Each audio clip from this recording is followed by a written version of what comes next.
একটি খরগোশ বছরে কতবার বাচ্চা দেয়? আসসালামু আলাইকুম everyone, welcome my blog rabbit agro. So বরাবরের মতো আমি ইমডি আসাদ হাজির হয়েছি নতুন একটি আপডেট ব্লগ নিয়ে।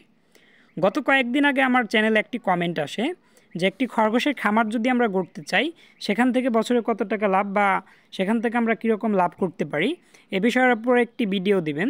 সেই কমেন্টের উপরে মূলত আজকের ভিডিওটা সাজানো হয়েছে। আজকের ভিডিওটা আমি কয়েকটি ভাগে বিভক্ত করে নেই। নাম্বার 1, খরগোশ কত মাস বয়সে ম্যাচুইড হয় বা বাচ্চা দিতে সক্ষম হয়। স্ত্রী খরগোশের ক্ষেত্রে 4 থেকে 4.5 মাস বয়সেই সঠিক যত্ন পরিচর্যা পেলে ম্যাচুইড হয়ে যায়।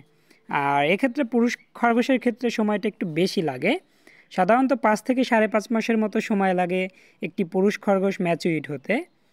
আর আপনার বাসায় যদি একটি ম্যাচুইড খরগোশ থাকে ছেলে, এক্ষেত্রে কিন্তু 4.5 মাস বয়স হলে একটি মেয়ে খরগোশকে আপনি মিটিং করাতে পারবেন। আর এতেই কিন্তু আপনারা দ্রুত বাচ্চা পাবেন। তা না হলে কিন্তু 6 থেকে 8 মাসের মতো সময় লাগতে পারে এক ব্যাচের যদি 2টা খরগোশ হয় বাচ্চা পেতে খরগোশ থেকে। আর নাম্বার দ্বিতীয়ত হচ্ছে আমাদের খরগোশ বছরে কতবার বাচ্চা দেয়। সাধারণত আমরা যতটুকু জানি একটি খরগোশ বছরে 5 থেকে 6 বার বাচ্চা দিতে পারে। কারো কারো ক্ষেত্রে এর চাইতে নাকি বেশিও বাচ্চা দেয়। আমি 5 থেকে 6 বার এ পর্যন্ত বাচ্চা পাইছি বা বাচ্চা ওদের থেকে নিছি। যেহেতু আমি 2 মাস পর পর হচ্ছে বাচ্চা নেওয়ার চেষ্টা করি ওদের থেকে। যেহেতু খরগোশ মূলত হিটে আসে না, আপনি যখন ওকে মিটিং করাবেন তখনই কিন্তু কনসেপ্ট করবে। যেহেতু খরগোশ কোনো প্রকার হচ্ছে হিটে আসে না, একটি খরগোশ বাচ্চা দেওয়ার 10 থেকে 15 দিনের ভিতর পুনরায় আবার মিটিং করানো যেতে পারে। এক্ষেত্রে অনেকেই এর চেয়ে আগেও মিটিং করিয়ে থাকে। আর এর চেয়ে আগে যদি মিটিং করানো হয় এতে করে কিন্তু যে বাচ্চাগুলো জন্ম দিচ্ছে সে বাচ্চাগুলোরও সমস্যা হয় এবং পেটের বাচ্চাগুলোরও সমস্যা হয়। যেহেতু পর্যাপ্ত পরিমাণ পেটের বাচ্চাগুলো ওর থেকে কিন্তু পুষ্টি শোষণ করতে পারে না, আর যে বাচ্চাগুলো জন্ম নিচ্ছে সে বাচ্চাগুলোও কিন্তু পর্যাপ্ত পরিমাণ ওর থেকে দুধ পায় না।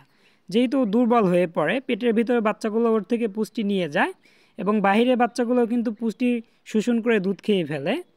এতে দেখা যায় মা এবং বাচ্চা খরগোশ উভয়ের ক্ষেত্রে কিন্তু সমস্যা দেখা দিতে পারে। আমরা এ বিষয়ে মাথায় রেখেই কিন্তু খরগোশকে মিটিং করাবো। সাধারণত একটি খরগোশ বাচ্চা দেওয়ার 15 থেকে 20 দিন পর মিটিং করানোটাই হচ্ছে বেস্ট আমি মনে করি। আমি মূলত 10 থেকে 15 দিনের ভিতর মিটিং করিয়ে থাকি। এবং নাম্বার 3, খরগোশ থেকে বছরে কত টাকা লাভ করা যেতে পারে। সাধারণত একটি খরগোশ বছরে আমরা যদি 5 বার বাচ্চা নেই ওর থেকে, এতেও যদি 4টা করে বাচ্চা দেয় দেখা যাবে 4 5 20। কিছু কিছু ক্ষেত্রে আপনার 4টা বাচ্চা হবে, কিছু কিছু ক্ষেত্রে 3টা, আবার কিছু কিছু ক্ষেত্রে দেখা যাবে 5টা বাচ্চা হবে। অ্যাভারেজে আমরা 4টা করে ধরলেও কিন্তু 20 পিসের মতো বাচ্চা আমরা ওদের থেকে পাচ্ছি। আর সাধারণত খরগোশের বাচ্চার রেট কিন্তু থাকে 200 টাকার মতো পার পিস।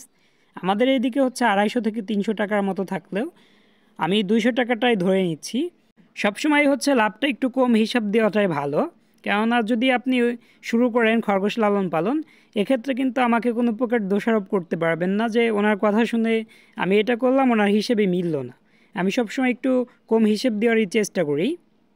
যদি খরগোশ আপনার 20 পিসের মতো বাচ্চা দেয় আর যদি 100 টাকা করে বিক্রি করেন, এক্ষেত্রে দেখা যাবে 2000। আর 200 টাকা পার পিস বিক্রি করতে পারলে 4000 টাকা বছরে কিন্তু আপনি খরগোশ থেকে ইনকাম করতে পারতেছেন একটা খরগোশ থেকে। এক্ষেত্রে যদি আপনার 10টা খরগোশ হয় দেখা যাবে 40,000 টাকার মতো ইনকাম করা যেতে পারে যদি আপনি সেল করতে পারেন এবং সঠিক পরিচর্যা করতে পারেন।